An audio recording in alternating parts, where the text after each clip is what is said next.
Shalom mes amis. Donc on continue dans notre renforcement, dans notre travail pour accueillir Mashiach, pour nous préparer à recevoir notre roi. Donc on sait que dans la Torah c'est écrit qu'il n'y a pas de mal qui descend d'en haut. C'est-à-dire Akadosh Baruch Hu n'envoie jamais du mal d'en haut. Maintenant pourquoi nous on le voit comme du mal? Parce qu'on n'a pas les kélim, on n'a pas le potentiel de recevoir ce que nous donne Akadosh Baruch Hu.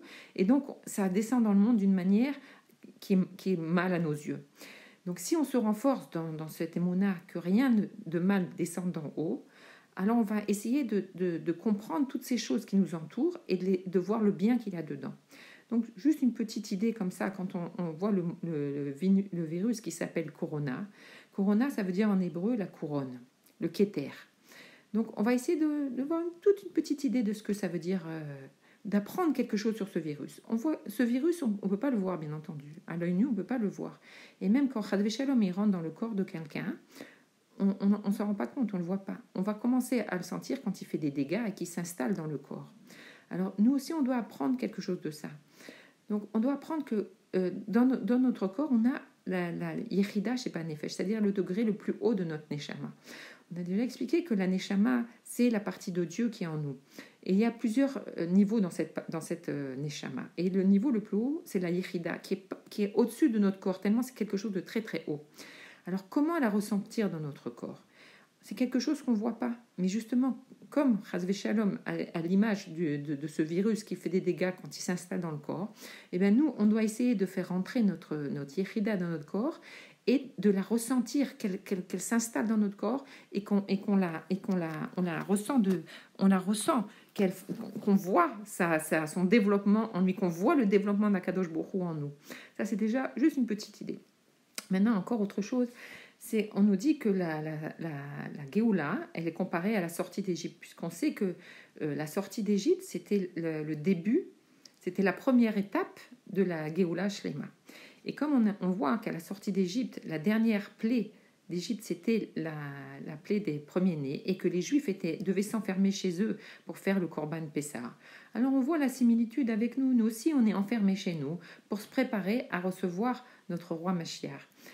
Et de la même manière, le Rabbi nous a expliqué que Gola, qui veut dire l'exil, et Géoula, c'est le même mot, avec la seule différence, c'est le Aleph. Aleph, c'est Alufo Shel Olam, c'est le maître du monde. Le Rabbi nous explique que le Akadosh Baruch Hu, on doit le révéler. C'est-à-dire quand ils sont sortis d'Égypte, ils ont dû fuir l'Égypte et rapidement, c'est-à-dire ils sont sortis de l'Égypte. Mais nous, le Rabbi nous a dit que entre la Gola et Géoula, c'est juste le Aleph qui va changer. C'est-à-dire qu'on va rester dans les mêmes choses, c'est juste qu'on va dévoiler Akadosh Baruch Hu dans le monde et en nous. Et c'est exactement ce qui se passe. On voit bien que tout ce qui se passe aujourd'hui, ça dépasse l'entendement. Personne ne peut donner de signification. On voit que c'est la main de Dieu. Et c'est justement ce qu'il faut faire. Au lieu d'avoir la panique et d'être triste, au contraire, on doit se rendre compte que c'est Akadosh Baruch Hu qui nous prépare.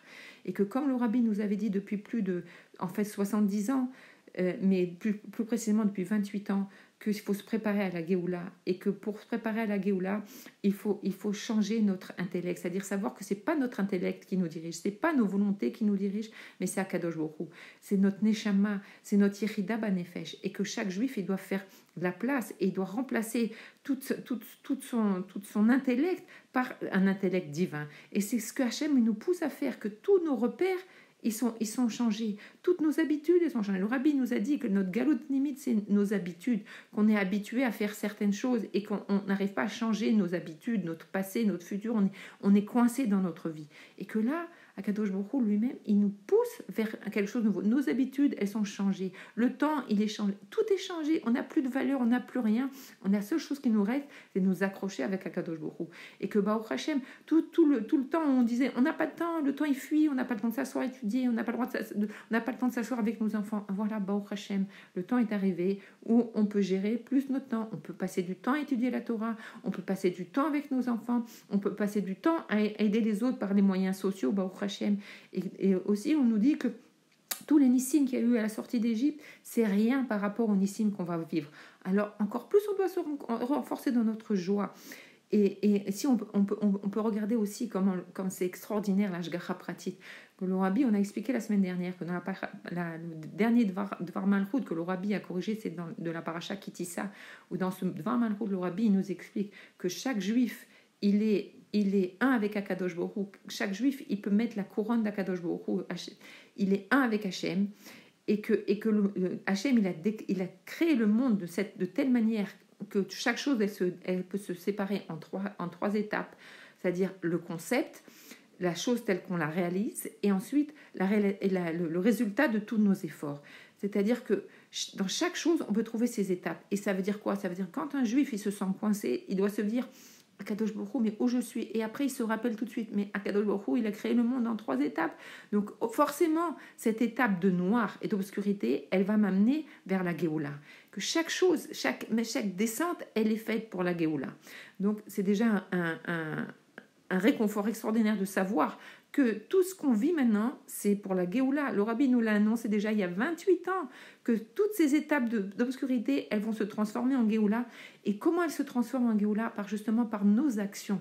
Quand nous, on va se rendre compte qu'on est dans l'étape de la Géoula, qu'on va reconnaître Akadosh Baruch Hu et qu'on va se renforcer en prenant des bonnes actions, en faisant des bonnes décisions, rajouter un petit peu dans ce qu'on fait tous les jours. Celui qui ne fait pas entièrement Shabbat, eh bien, qui rajoute un petit peu. Celui qui ne fait pas vraiment la Tfila, qui prend sur lui de faire un petit peu la Tfila. Celui qui fait déjà bien la Tfila, alors qu'il rajoute un peu de Kavana, qui étudie les sujets de Mashiach et Géoula.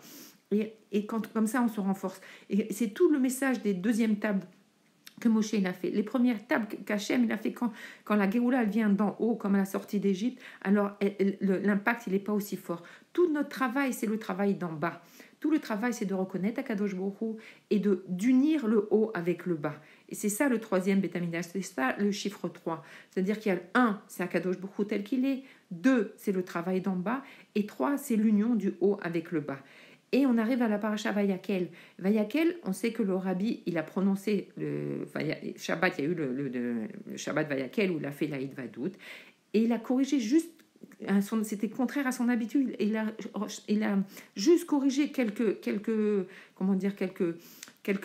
extraits de son discours.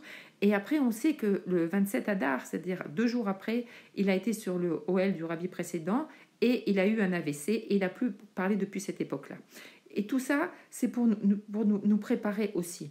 Donc, dans cette paracha Vayakel, le Rabbi nous dit que d'habitude, dans la plupart des années, il y a Vayakel et Pikoudé qui sont lus ensemble. Mais cette année-là, il y a 28 ans, il n'y avait que la paracha Vayakel.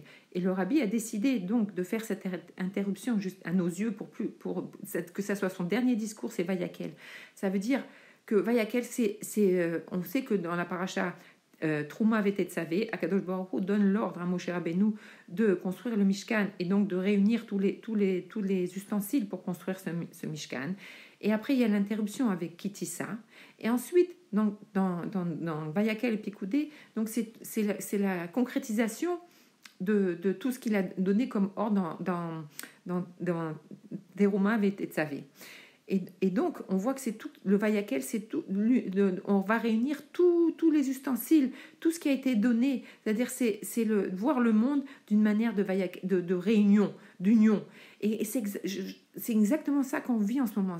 D'un côté, on est tous portés vers la même chose, et d'un autre côté, on est picoudés, c'est-à-dire chacun, il est seul dans sa maison.